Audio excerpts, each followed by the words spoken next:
ज्ञानको दिमाग छ अरे बुझ्नुभयो यहाँ शक्तिको दिमाग छ भने यता ज्ञानको दिमाग छ दुईवटा खबर त छ नि त त्यसकारण यो ज्ञानको हामी पक्षमा गएको अब होइन म त दाहिने नै चल्छु हिर्काउँछु ठोक्छु यो यसले चलाउँछु भन्यो भने चाहिँ यो बलपट्टि जानुपर्छ एकदम बलपट्टि जानु पर्यो शक्तिपट्टि जानु पर्यो तर मलाई त के चाहिएको छ ज्ञान चाहिएको छ आत्मा शान्ति चाहिएको छ हो त्यसकारण यो विस्डम माइन्डपट्टि ज्ञानको दिमागपट्टि चाहिँ हाम्रो यो नसाहरू जोडिरहेको छ नसा चाहिँ देब्रेपट्टिबाट आइरहेको त्यसकारण हामीले यो देब्रेपट्टिबाट जप्दाखेरि त्यो रक्त सञ्चालन हुन्छ जप्दाखेरि यो रक्त सञ्चालन हुँदाखेरि यो नसाले चाहिँ हाम्रो यो दिमाग खोलिन्छ बुझ्नुहुँदैछ यो विस्डम माइन्डको नसामा चाहिँ हाम्रो यो रक्त सञ्चालन हो त्यसकारण चाहिँ हामी बौद्धहरूले देब्रे हातले खाने देब्रे हातले जप्ने अनि हामी पूजामा त तन्त्र विद्यामा त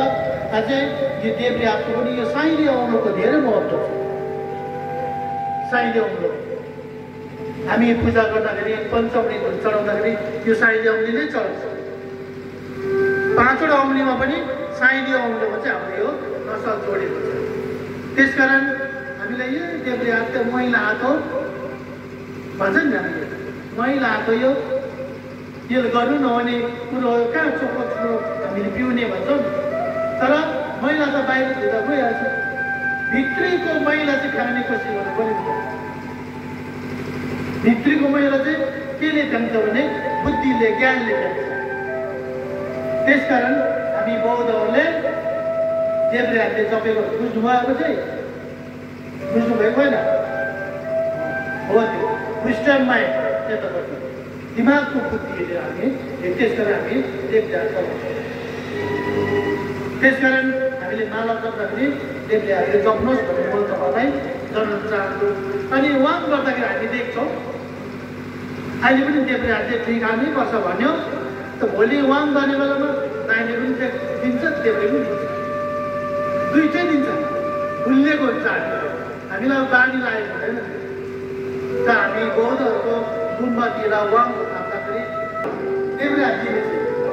दाहिने हात चाहिँ अलि अर्को गइ रहेछ भनेर भन्छ वाङ थाप्दामा हामी याद गरिहाल्छौँ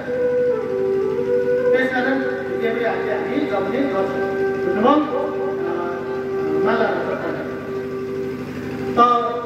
ओम मानि पेमे होम भन्ने मन्त्र छ त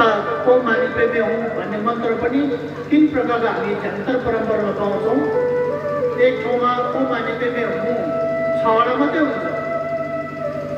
कतिपय ठाउँमा ओम मानि पेमे होम रि पनि लाउँछ 7वटा हुन्छ ढुक्छिक ढुन्छिक भन्छ अनि एउटा 10वटा पनि छ ओम मानि पेमे होम रि ओम मानि ओमा होरी ओम मानि पेमे होम भन्छ हामी यो फिजिक्सको पाठमा हामी गर्छौँ ओमा होरी ओम मानि पेमे होम ओमा होरी ओम मानि पेमे होम भन्छौँ 10वटा पनि छ 7वटा पनि छ 6वटा पनि छ त अहिले तपाईँ हामी साधारण हिसाबले जप्नु पर्दा चाहिँ 6वटा जप्दा हुन्छ ओम मानि पेमे होम